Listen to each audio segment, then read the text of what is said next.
Em 90 segundos tu não faz nem um miojo, mas eu te ensino as matérias que tu tem até nojo. Então senta aí e começa a quebrar a TP pra ter energia pra tua mente processar e entender que a probabilidade de você ir bem no Enem tá ligada direto aos meus raps também. Então começa com humanas, só sei que nada sei, mas sei que saí da vida e pra história eu entrei. Se o clima esquenta e tua caneta falhou, fica tranquilo, a esfera dela dilatou com calor. Eu sou flúor com oxigênio, dá pra completar, evoluir melhor que o Darwin poderia imaginar se tinha uma pedra no caminho. Pode crer que eu já chutei absoluto no rap. Eu nasci pra ser rei, criei uma sociedade aos modelos de Durkheim. O mecanismo dela própria é que diz pra onde vai minha inspiração. Thomas Edison dizia: é 1% e o restante o trabalho que faz. Então senta o rabo aí que eu vou te ensinar. Sometimes rap is the best way to learn, rapá. Eu não compreendo, pero não puedo hacer. É só estudar e ouvir as dicas que eu dou pra você. Confere suas respostas e faz tudo com calma. Manda bem na redação, faz do fundo da alma. Esse é o tópico frasal, ainda tem argumentação. E a resposta pra você eu deixei na conclusão. Se tá nervoso, se acalma pra mandar bem. E se liga nos vídeos que eu te preparo pro Enem.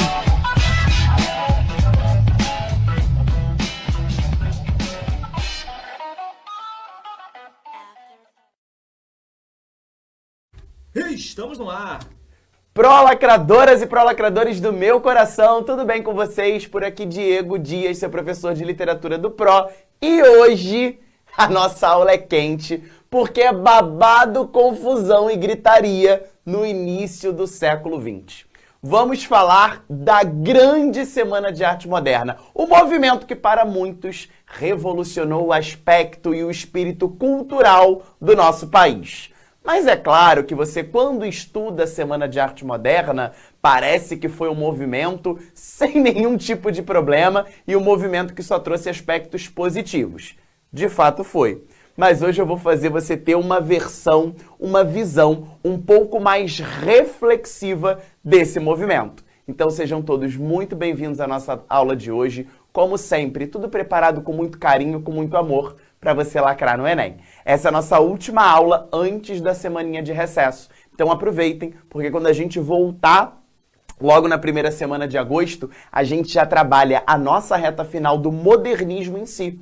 Você percebeu que a gente foi evoluindo, né? A gente conversou sobre todos os movimentos literários, desde 1500 até o final do século XIX, e aí a gente foi subindo, né, degrauzinho por degrauzinho, até chegar no modernismo. Falamos sobre o impressionismo lá na Europa, conversamos sobre as vanguardas europeias, o pré-modernismo e agora a Semana de Arte Moderna, que é o último pilar, o último patamar para a gente adentrar no movimento mais importante, na escola mais importante para o Enem, que é o modernismo, que vai ter como pontapé agora sim inicial a Semana de Arte Moderna, que é o tema da aula de hoje. Beleza? A gente começa com a dica cultural, com a nossa dica de leitura da semana, que é um livro com uma pegada estilo reportagem, né? Uma pegada jornalística, e é um livro chamado 1922, A Semana que Não Terminou.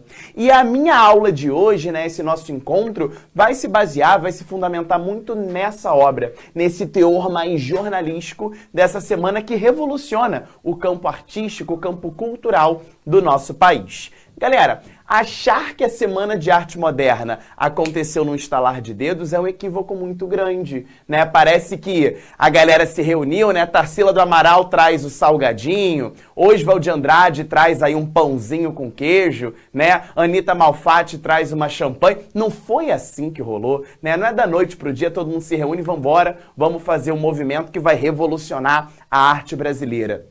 Então o objetivo da nossa aula vai ser entender o que levou o Brasil, principalmente São Paulo, de fevereiro de 1922, a consolidar esse movimento que vai ser chamado de Semana de Arte Moderna, que nem uma semana foi, tá? Só durou 3 dias, 13, 15 e 17 de fevereiro de 1922. Então a gente vai entender o que estava rolando para que a gente tivesse, de fato, esse movimento sendo consolidado no Teatro Municipal de São Paulo. Olha a importância que, de fato, ele tem.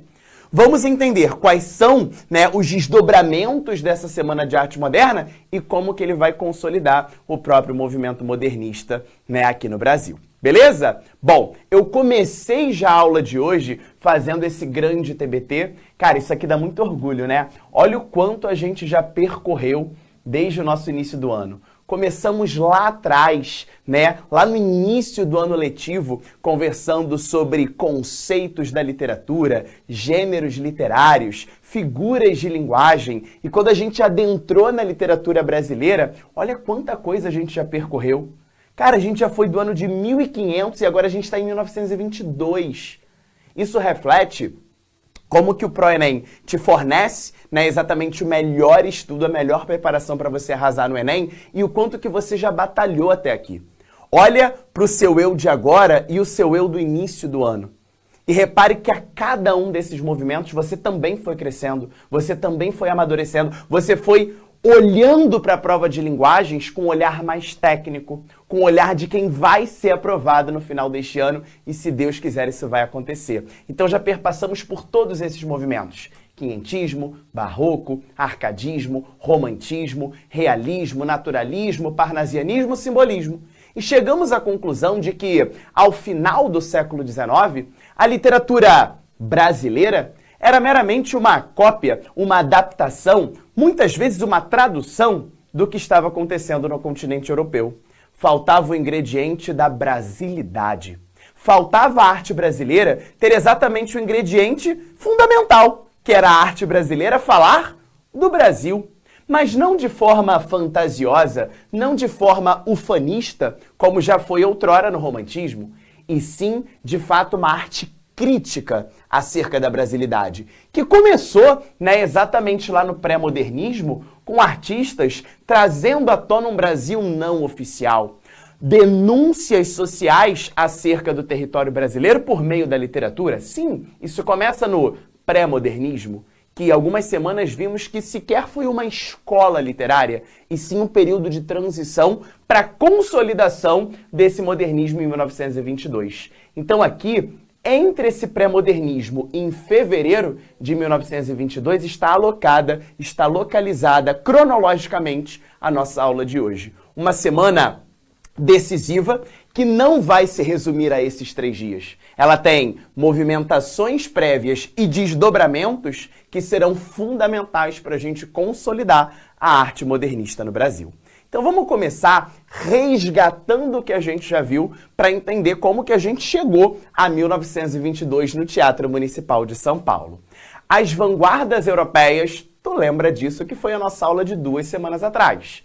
As vanguardas europeias exemplificam a instabilidade e a fragmentação que tomaram conta das artes no início do século XX. Galera, quando a gente fala do início do século XX no continente europeu, a sua cabeça precisa se concentrar na Primeira Guerra Mundial. Lembra disso na tua prova de humanas? Lembra disso na tua prova de linguagens? Falei de início do século XX no continente europeu, a imagem que precisa estar na sua cabeça é a imagem de disputas militares e disputas econômicas relacionadas à Primeira Guerra Mundial. E isso está super associado ao contexto das vanguardas europeias. Uma tentativa de destruir, uma tentativa de revolucionar e de ressignificar as artes. Uma ruptura, portanto, com aquilo que era tradicional. Cada uma delas apresentava conceitos específicos, mas todas questionavam radicalmente os padrões da arte tradicional. Então, esse espírito, né, de vanguarda europeia vai ser decisivo também para a Semana de Arte Moderna. Porque quando a gente fala em vanguarda europeia, basicamente conceitua-se vanguarda europeia como uma ruptura com padrões estéticos tradicionais, uma ruptura com padrões estéticos vigentes. E quando a gente olha para a Semana de Arte Moderna, o conceito é muito próximo. A ideia é muito próxima de você romper com a arte tradicional. Beleza? A poesia do modernismo brasileiro será fortemente influenciada pelas vanguardas, combatendo estéticas tradicionais e conservadoras, especialmente na primeira fase, que a gente vai ver logo depois do recesso, que vai ser chamada de fase heróica. Se liga nisso, um movimento literário em que a sua primeira fase, que vai ser um reflexo de 1922 a 1930, chamada de fase heróica, como se de fato os modernistas foram os heróis que conseguiram trazer essa ruptura, essa sensação de descontinuidade com a arte vigente e instaurassem uma arte tipicamente brasileira, com denúncias da própria sociedade brasileira, com aspectos da fala tipicamente brasileiras, as coloquialidades, as oralidades, as variações linguísticas presentes na literatura, uma literatura cada vez mais próxima de seu povo, da coloquialidade, da típica brasilidade, que era o ingrediente que tanto faltava à arte nacional, que obviamente terá como marco a Semana de Arte Moderna de 1922. Por falar dessas influências, né, aqui são cartazes que ressignificaram a sociedade cultural da época, mas por falar, né, nessas influências, vamos ajeitar aí no seu mapa mental, e eu já quero que você comece o seu flashcard a partir de agora, para que a gente possa alocar o contexto histórico do modernismo brasileiro, dessa Semana de Arte Moderna que dará o pontapé inicial para o modernismo brasileiro. Então estamos falando de um Brasil na primeira metade do século XX, um Brasil marcado por significativas movimentações, tanto no campo político quanto no campo econômico.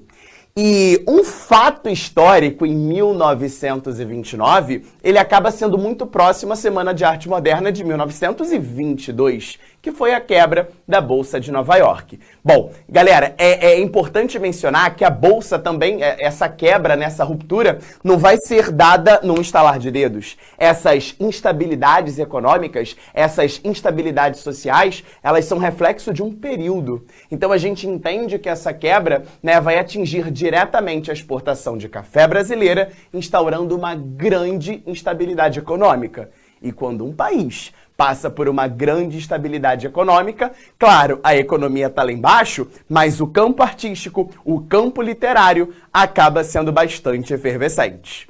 Nas artes, as mudanças radicais propostas pelas vanguardas europeias começavam a exercer maior influência sobre a produção dos artistas brasileiros que estavam à frente das transformações. E aqui cabe já um primeiro parênteses. Galera, quando a gente começa a falar que a Semana de Arte Moderna revolucionou, trouxe à tona, de fato, uma arte inspiradora, uma arte revolucionária para o Brasil, alguns conservadores vão trazer contra-argumentações bastante pesadas. Uma delas é exatamente essa. Que arte nova é essa? Que arte inovadora é essa que se espelha na Europa novamente? Então, na aula de hoje, eu vou fazer diversas provocações para que você também saia desse lugar comum, né? Para que você saia da sua zona de conforto. Entender que, evidentemente, a Semana de Arte Moderna foi um marco, trouxe inovações, trouxe ruptura com a arte tradicional, é fundamental, sim. Mas vamos a reflexões. É uma transformação que vai se basear em algo que está acontecendo na Europa de novo. Claro que com ingredientes da brasilidade, mas chamar isso de ruptura geral, será que de fato é? Eu estou trazendo uma ruptura, mas eu tenho influência ainda da arte europeia? Se ligou? E aí a gente tem vários questionamentos, vários contra-argumentos, que a gente começa a se questionar até que ponto, né, a Semana de Arte Moderna chega à sua eficiência e até que ponto nós temos contra-argumentações, considerações, né, reflexivas, porque, como a gente aprendeu no próprio cubismo, né, nada deve ser visto em uma única perspectiva. A gente precisa olhar para uma realidade de forma 360. Então, claro, a gente vai aqui valorizar muito esse movimento, mas sempre trazendo algumas reflexões que são pertinentes para que a gente tenha um senso crítico mais apurado desse movimento artístico-cultural. Beleza? O espírito vanguardista de oposição à arte tradicional ganhava cada vez mais força e impulsionava o combate a estéticas que ainda eram vistas com grande estima pelo público brasileiro. Então a tarefa não vai ser fácil. Porque, meus amores, vamos lá.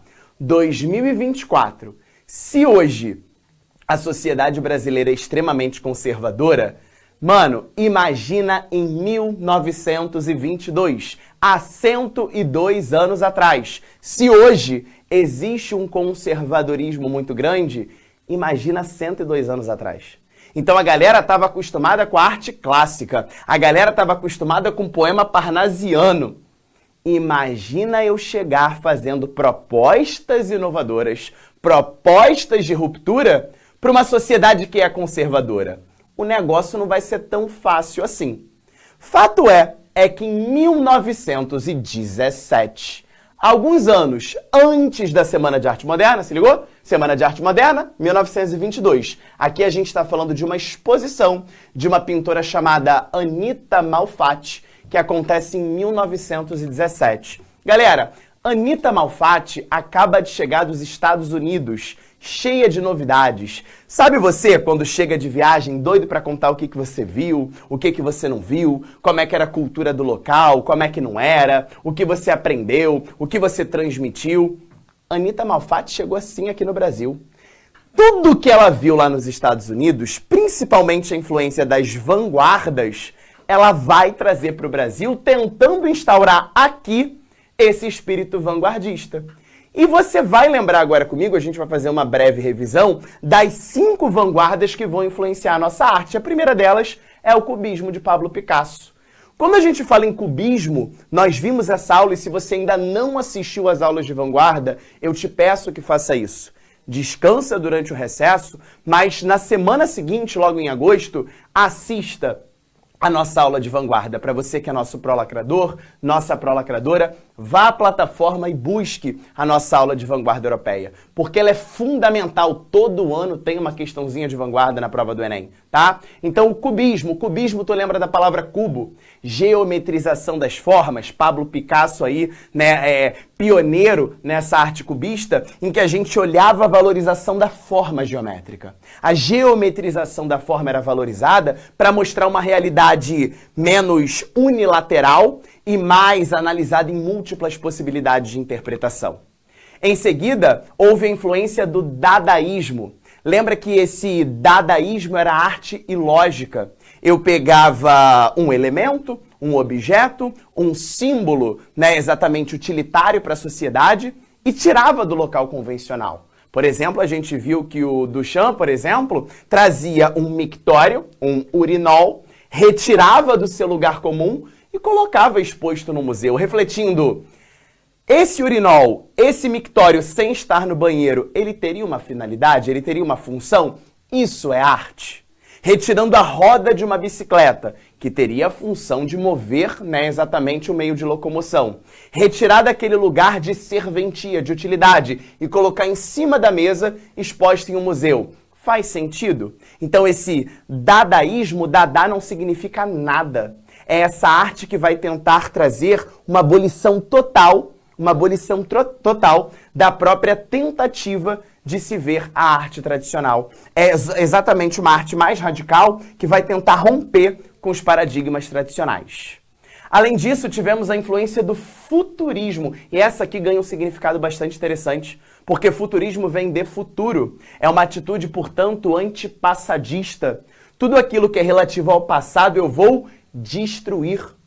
Marinetti faz isso no seu Manifesto Futurista, né? Um poeta italiano que renega todos os símbolos do passado e tenta encontrar no avião, na velocidade, no automóvel, esse espírito de uma arte que está por vir.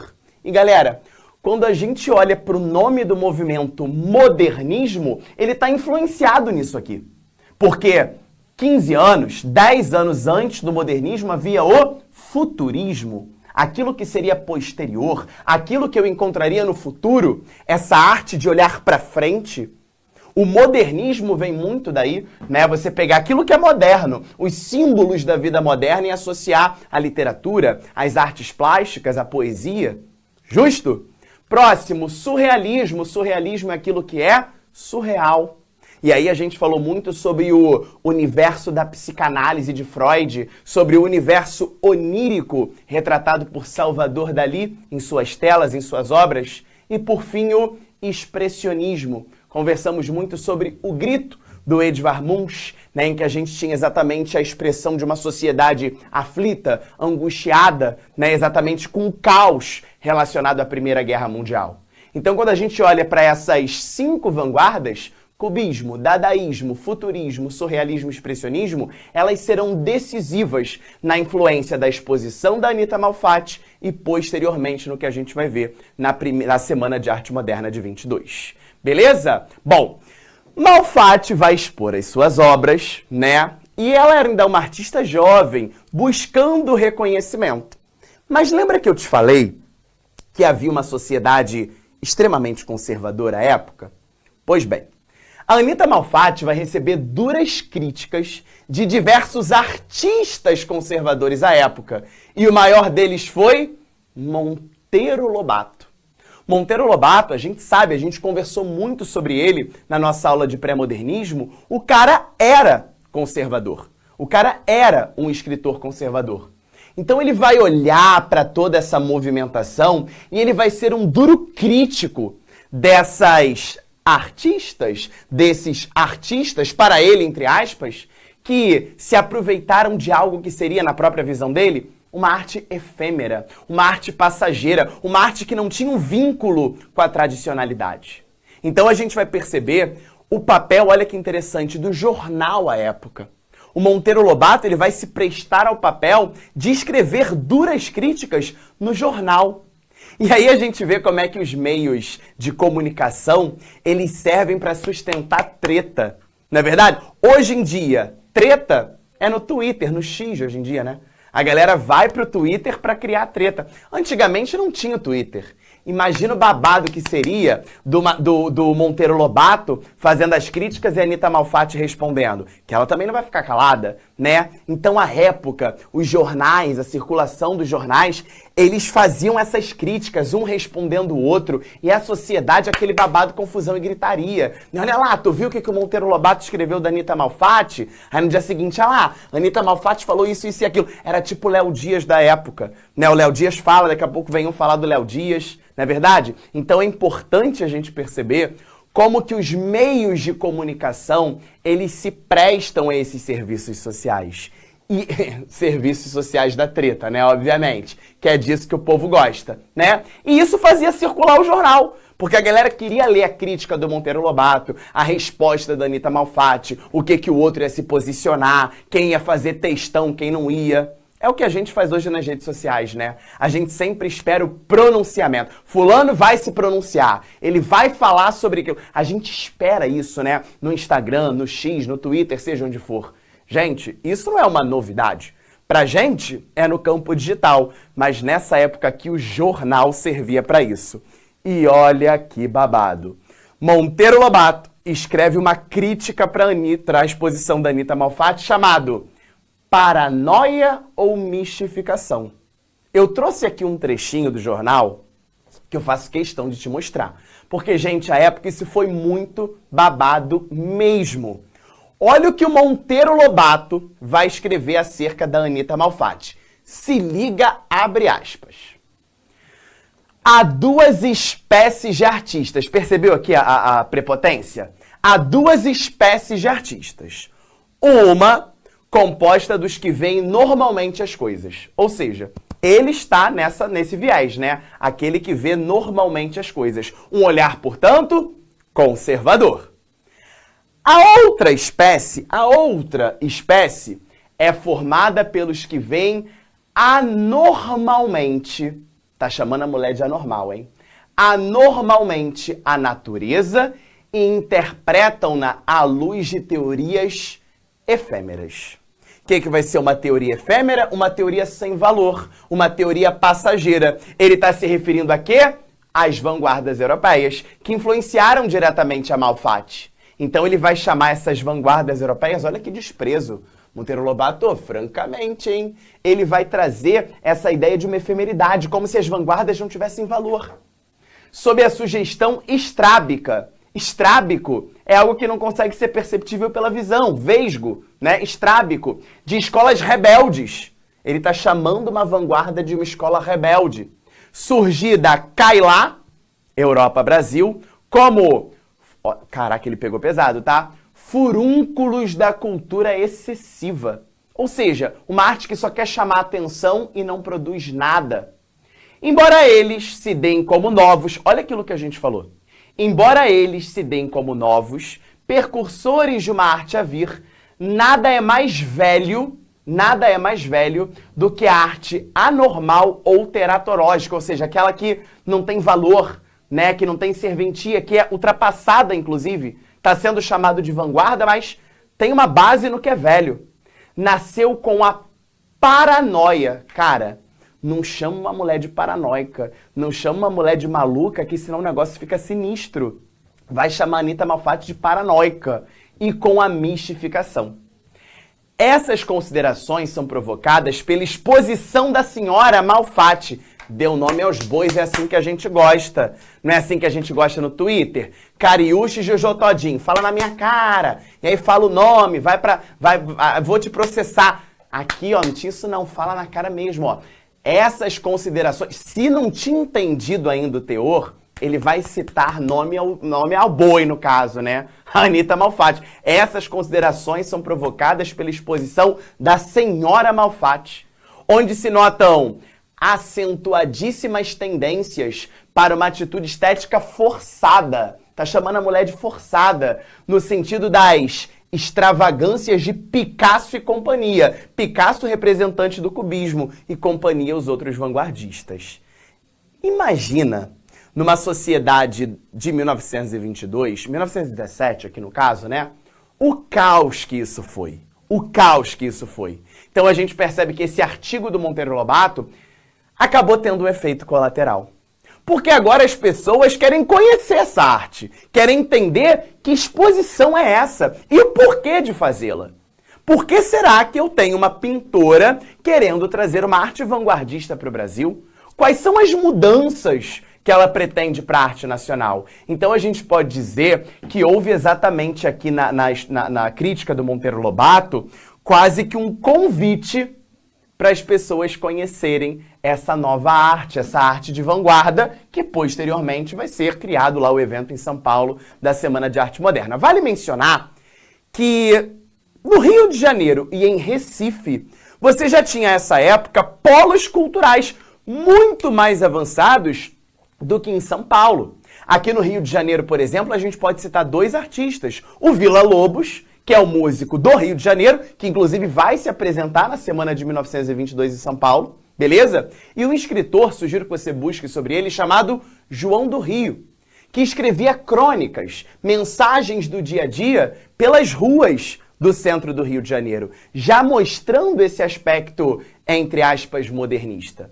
Então, o que o Monteiro Lobato faz é dar a São Paulo uma visibilidade que seria fundamental para a então criação dessa Semana de Arte Moderna. Então, o primeiro resultado mais palpável dessa movimentação de artistas sedentos por mudanças no panorama artístico brasileiro foi a realização de um evento que vai ficar conhecido como Semana de Arte Moderna.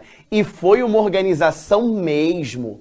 Não foi assim, vambora, fulana, você vem para ler um poema, ciclano vem para fazer um sarau, beltrano vem para compor uma música aqui. Não, foi uma organização. Buscaram patrocínio, tiveram que ter grana para alugar o Teatro Municipal de São Paulo, porque a gente não pode acreditar que eles invadiram o Teatro Municipal de São Paulo e fizeram uma revolução.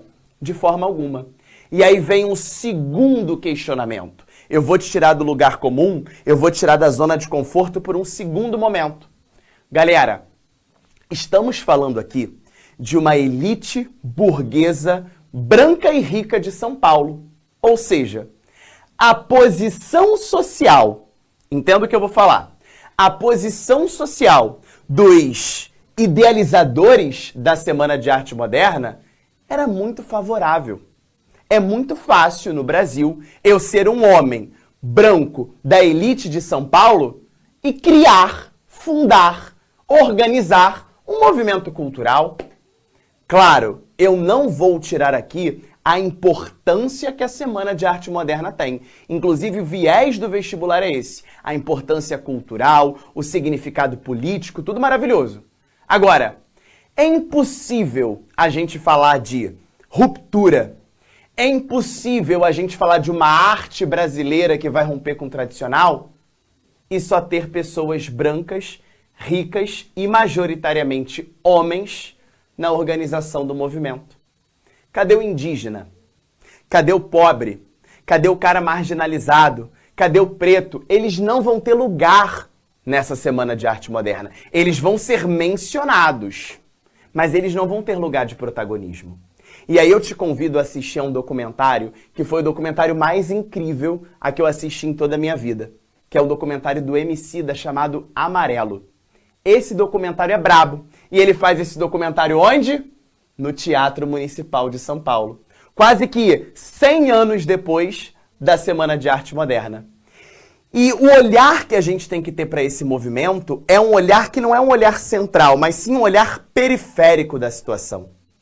Hoje, 102 anos depois desse movimento, temos os louros, as honras, as glórias do movimento, mas mais do que isso, a gente precisa entender, a gente precisa compreender que a parte marginalizada da população não fez parte desse movimento. Então esse é um segundo viés para te tirar da zona de conforto. Inclusive hoje, quando a gente olha para a cidade de São Paulo, várias novas tribos, vários novos espíritos culturais se reúnem. Por exemplo, o breaking, o skate, o trap, o funk, o rap. Não é verdade? Isso é você estar atento à realidade cultural do seu país e aceitar que isso é inclusão popular. E não somente uma arte feita pela elite branca de São Paulo de 1922. Beleza? Então vamos lá, sigamos. Data simbólica, gente. 1922. 100 anos de independência. Tu se ligou nessa correlação? Independência do Brasil, 1822. 100 anos depois, 1922, reafirma-se aqui uma ideia de termos uma independência agora cultural. Porque a independência de 1822 foi uma independência meramente política. O Brasil continuava economicamente dependente da Europa, artisticamente relacionado à Europa. Então, 100 anos depois de 1822, temos agora, de fato, uma independência cultural, uma revolução cultural. Na organização do evento, artistas como Mário de Andrade, Oswald de Andrade, Di Cavalcante e Menotti Del Pitta acabaram organizando, um cronograma para essa Semana de Arte Moderna, com exposições, conferências, concertos, e aqui, concerto com C, porque é o concerto musical, não vai me cometer essa gafe, tá? Concerto com S é o concerto lá do seu ar-condicionado, do seu ventilador, da sua máquina de lavar. Concerto com C é o concerto musical visto, por muitas óticas nessa Semana de Arte Moderna. Com ares de evento de gala, olha isso, aí mais uma contradição, Eu vou fazer uma revolução, mas essa revolução vai ser no teatro municipal, não vai ser na rua. Então, todos esses questionamentos que a gente reflete hoje sobre a Semana de Arte Moderna são imprescindíveis para você entender o teor do movimento.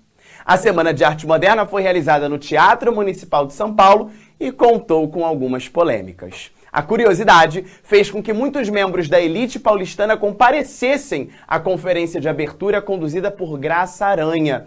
Em vários livros, inclusive no que eu te recomendei no início da aula, em vários livros percebe-se a influência do Graça Aranha nesse movimento, da Semana de Arte Moderna. Não à toa ele faz a conferência de abertura. A principal confusão, galera, vai acontecer no dia 15 de fevereiro de 22, em que Manuel Bandeira escreve um poema chamado Os Sapos. Pensa aí num barulhinho de um sapo. Sabe quando você viaja para a região do interior, para um hotel fazenda, sabe? Aí no calar da noite você fica ouvindo rabbit, rabbit. Sabe aquele barulhinho, aquele barulhinho insuportávelzinho de um bichinho? Porque é um barulho chato, ninguém gosta do barulho do sapo.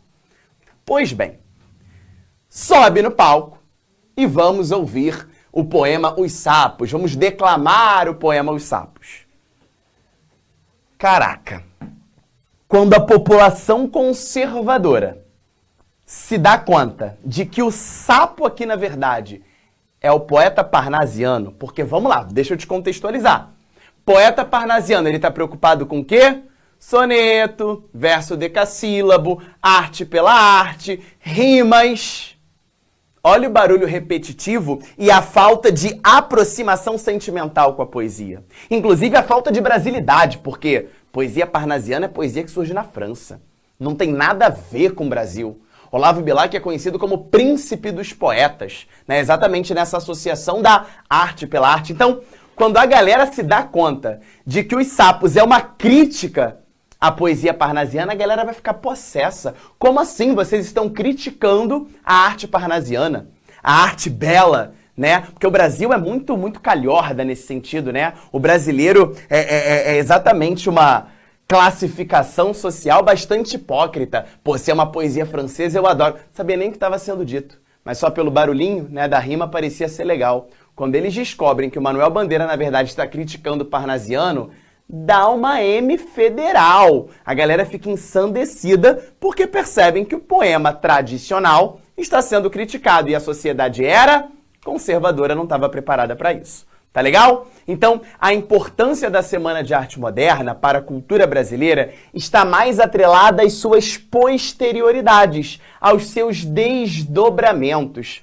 Porque, galera, quando a gente fala em cultura nacional, não serão 3 dias que vão falar o que deve ser feito e o que não deve. Mas quando a gente fala em conceito de identidade nacional, que olha o milzão aqui, pode ser, inclusive, um tema de redação, e aí você já está ligado que usar a Semana de Arte Moderna é um repertório sensacional, ele vai ser exatamente um fruto do que está por vir, que é exatamente a instauração, aí sim, da maior e a mais fundamental escola literária para que a gente possa se encontrar enquanto brasileiro, se encontrar enquanto identidade natural, identidade nacional, que é o próprio modernismo.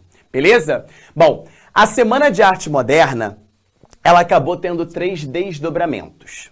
E esses desdobramentos a gente vai chamar de manifestos, beleza? Alguns escultores, alguns poetas, alguns escritores da literatura vão se reunir criando manifestos para que essa poesia, então, modernista, fosse entendida. O primeiro deles é o movimento Pau-Brasil. Liderado por Oswald de Andrade, tinha como objetivo a revalorização de elementos primitivos da nossa história, como, por exemplo, uma redescoberta do Brasil, valorizando, por exemplo, o indígena. Então veja, mais uma vez, não é o indígena que valoriza o próprio indígena, é o branco homem da elite paulistana, né, falando sobre o indígena. Isso como o movimento Pau-Brasil. O movimento verde-amarelo, liderado principalmente pelo Plínio Salgado e pelo Cassiano Ricardo, esse foi o mais tradicional de todos, foi o mais conservador de todos. Era uma visão de que a arte modernista precisava ser 100% brasileira. Mas a mais importante para a gente foi, sem dúvida, o movimento antropofágico, a antropofagia de Tarsila do Amaral, Oswald de Andrade e Raul Bopp.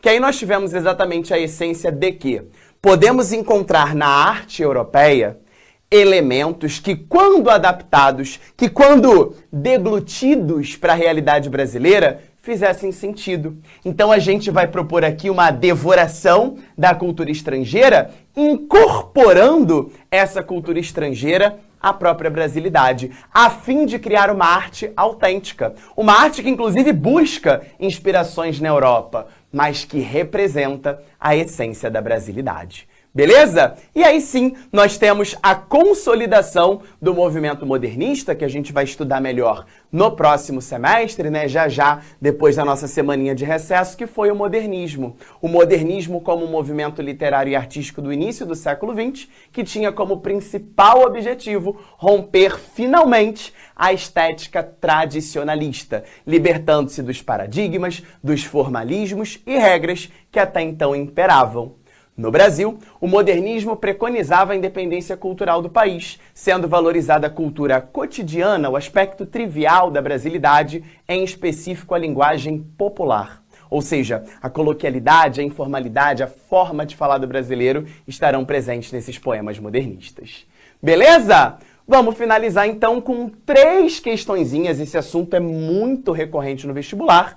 Vamos finalizar com 3 questõezinhas sobre a Semana de Arte Moderna. Questão de número 1. Após estudar na Europa, Anita Malfatti retornou ao Brasil com uma mostra que abalou a cultura nacional no início do século XX. Elogiada por seus mestres na Europa, Anita se considerava pronta para mostrar seu trabalho no Brasil, mas enfrentou as duras críticas de Monteiro Lobato. Com a intenção de criar uma arte que valorizasse a cultura brasileira, Anita Malfatti e outros artistas modernistas. Letra A. buscaram libertar a arte brasileira das normas acadêmicas europeias, valorizando as cores, a originalidade e os temas nacionais. Essa letra A já parece perfeita, mas a gente não vai agir de maneira precipitada. Vamos ver as outras opções. Mas a A não tem nenhum erro. Letra B. Defenderam a liberdade limitada de uso da cor. Deu até um choque, né? Como é que pode ser uma liberdade limitada? Isso aqui é um paradoxo, né? A liberdade limitada do uso da cor, esquece a letra B.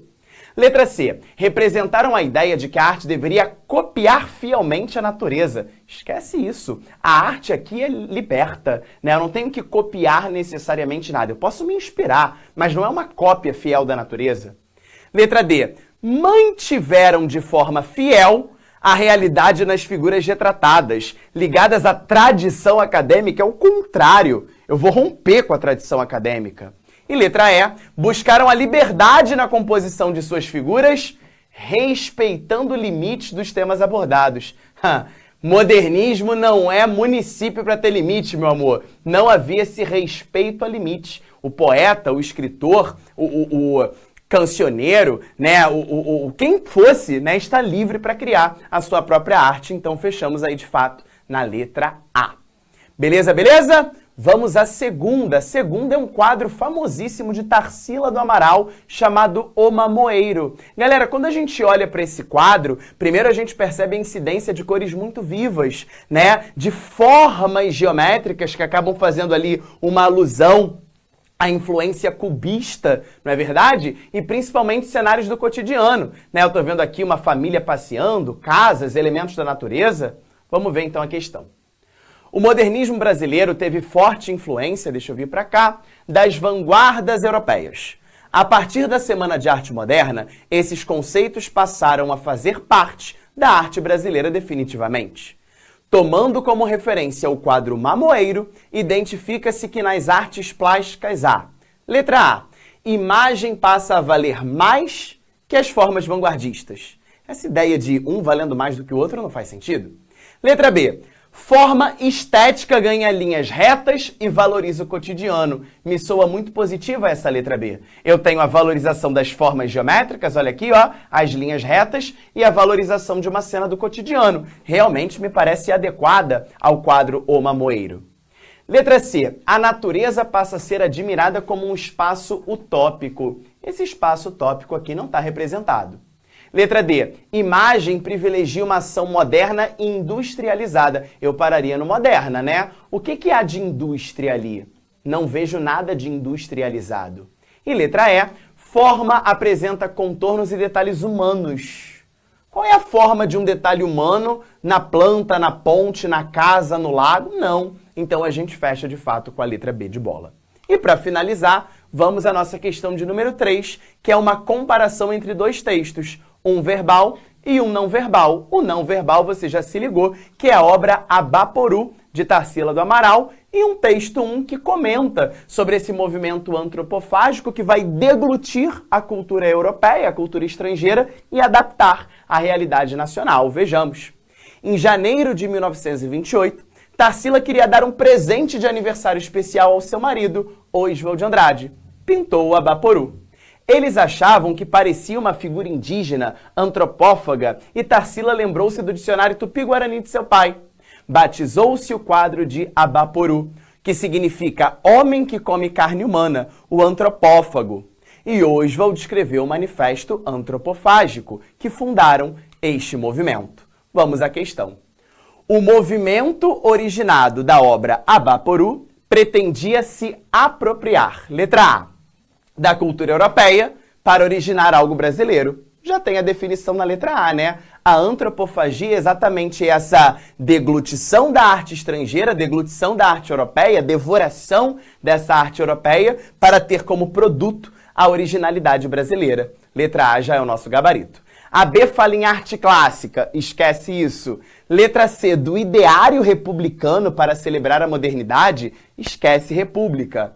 Letra D, das técnicas artísticas nativas. Não, eu vou me apropriar do que é europeu para criar o contexto nacional. E letra E, da herança colonial brasileira, para preservar sua identidade, nem pensar aqui de se apropriar da herança brasileira, se apropriar do que vem de fora para adaptar ao contexto local. Beleza, meus amores? Finalizo então esse semestre com aquela nossa frase de sempre: nada é tão nosso quanto os nossos sonhos. Qualquer duvidazinha nesse recesso, @prof.Diego Dias lá no Instagram, e a gente está de volta daqui a uma semaninha. A gente vai ter essa calmaria, né, para relaxar durante essa última semana de julho. Em agosto a gente volta para aí sim conversarmos sobre a primeira fase do modernismo no Brasil. Um beijo e até lá. Tchau, tchau. Assista nossas aulas a hora que você quiser. Vem com o Pro, o cursinho online que mais aprova no Enem. Assine em proenem.com.br.